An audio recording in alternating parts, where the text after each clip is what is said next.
ಇಂಗ್ಲೆಂಡ್ನಲ್ಲಿ ಐತಿಹಾಸಿಕ ಗೆಲುವು ದಾಖಲಿಸಿದ ಟೀಂ ಇಂಡಿಯಾ ಆಂಗ್ಲರಿಗೆ ಆಘಾತ. ಭಾರತ ತಂಡಕ್ಕೆ ದೊಡ್ಡ ಜಯ. ಇದು ಬೆಂಕಿ ಜಯ ಅಂತ ಹೇಳ್ಬೋದು. ಟೀಂ ಇಂಡಿಯಾ ತಂಡ ಗೆದ್ದು ವಿಶ್ವ ದಾಖಲೆ ಬರೆದಿದ್ದಾರೆ. ಎಡ್ಬೆಸ್ಟನ್ನಲ್ಲಿ ಭಾರತ ತಂಡ ಗೆದ್ದೇ ಇರಲಿಲ್ಲ, ಇವತ್ತು ಗೆದ್ದರು ಅಂತಲೇ ಹೇಳ್ಬೋದು. ಎಡ್ಬೆಸ್ಟನ್ನಲ್ಲಿ ಟೀಂ ಇಂಡಿಯಾ ಆರ್ಭಟ ಹೇಗಿತ್ತು ಗೊತ್ತಾ? ಶುಭ್ಮನ್ ಗಿಲ್ಗೆ ಮ್ಯಾನ್ ಆಫ್ ದ ಮ್ಯಾಚ್ ಕೊಟ್ಟರು. ಶುಭ್ಮನ್ ಗಿಲ್ ಅಂತೂ ಸೂಪರ್ ಆಗಿ ಪರ್ಫಾರ್ಮೆನ್ಸ್ ಕೊಟ್ಟರು.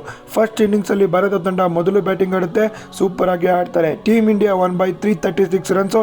ಇದು ಓವರ್ಸೀಸ್ನಲ್ಲಿ ದೊಡ್ಡ ಜಯ ಅಂತ ಹೇಳ್ಬೋದು. 366 ರನ್ ಅಂದರೆ ಬೆಂಕಿ ಅಂತ ಹೇಳ್ಬೋದು. ಇಂಗ್ಲೆಂಡ್ ತಂಡ ಧೂಳಿಪಟ ಆಗಿದೆ. 608 ಟಾರ್ಗೆಟ್ನ ಚೇಸ್ ಮಾಡೋದಕ್ಕೆ ಆಗಿಲ್ಲ. ಮೊದಲು ಬ್ಯಾಟಿಂಗ್ ಮಾಡಿದ್ದು ಭಾರತ ತಂಡ ಟಾಸ್ನ ಸೋತು 587 ರನ್ ಹೊಡಿತಾರೆ. ಅದರಲ್ಲಿ ಗಿಲ್ 269, ಇದು ಬೆಂಕಿ ಅಂತ ಹೇಳ್ಬೋದು. ಅದಾದಮೇಲೆ ರವೀಂದ್ರ ಜಡೇಜಾ 89, ಬಶೀರ್ 3 ವಿಕೆಟ್ ತೊಗೊತಾರೆ, ಕ್ರಿಸ್ ವೋಕ್ಸ್ 2 ವಿಕೆಟ್ ತೊಗೊತಾರೆ. ಉತ್ತರವಾಗಿ ಇಂಗ್ಲೆಂಡ್ ತಂಡ ಕೂಡ ಬ್ಯಾಟಿಂಗ್ ಆಡುತ್ತೆ. ಜೇಮಿ ಸ್ಮಿತ್, ಹ್ಯಾರಿ ಬ್ರೂಕ್ ಇಬ್ಬರು ಕೂಡ ಸೂಪರ್ ಆಗಿ ಆಡ್ತಾರೆ. ಜೇಮಿ ಸ್ಮಿತ್ 184, ಹ್ಯಾರಿ ಬ್ರೂಕ್ 156 ಹೊಡಿತಾರೆ. ಸಿರಾಜ್ 6 ವಿಕೆಟ್, ಆಕಾಶ್ದೀಪ್ 4 ವಿಕೆಟ್ನ ಪಡಿತಾರೆ. ಸೆಕೆಂಡ್ ಇನ್ನಿಂಗ್ಸಲ್ಲಿ ಮತ್ತೆ ಗಿಲ್ ಆರ್ಭಟ ಹೆಚ್ಚಾಗಿರುತ್ತೆ. ಗಿಲ್ 161, ಜಡೇಜಾ 69. ಭಾರತ ತಂಡ 427ಗೆ 6 ವಿಕೆಟ್ನ ಕೊಟ್ಟು ಡಿಕ್ಲೇರ್ನ ಮಾಡ್ತಾರೆ.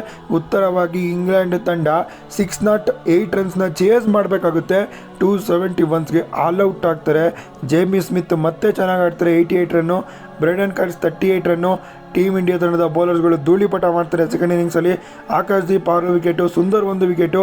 ಟೀಮ್ ಇಂಡಿಯಾ ತಂಡ ಗೆದ್ದು ಬೀಗಿದೆ ಗುರು. ಇದು ಐತಿಹಾಸಿಕ ಗೆಲುವು ಅಂತ ಹೇಳ್ಬೋದು. ಗಿಲ್ ಅವರ ಪರ್ಫಾರ್ಮೆನ್ಸ್ ಮಾತ್ರ ಸಾಕತ್ತಾಗಿತ್ತು. ಫಸ್ಟ್ ಇನ್ನಿಂಗ್ಸಲ್ಲಿ ಡಬಲ್ ಸೆಂಚುರಿ, ಸೆಕೆಂಡ್ ಇನ್ನಿಂಗ್ಸಲ್ಲಿ ಸೆಂಚುರಿ.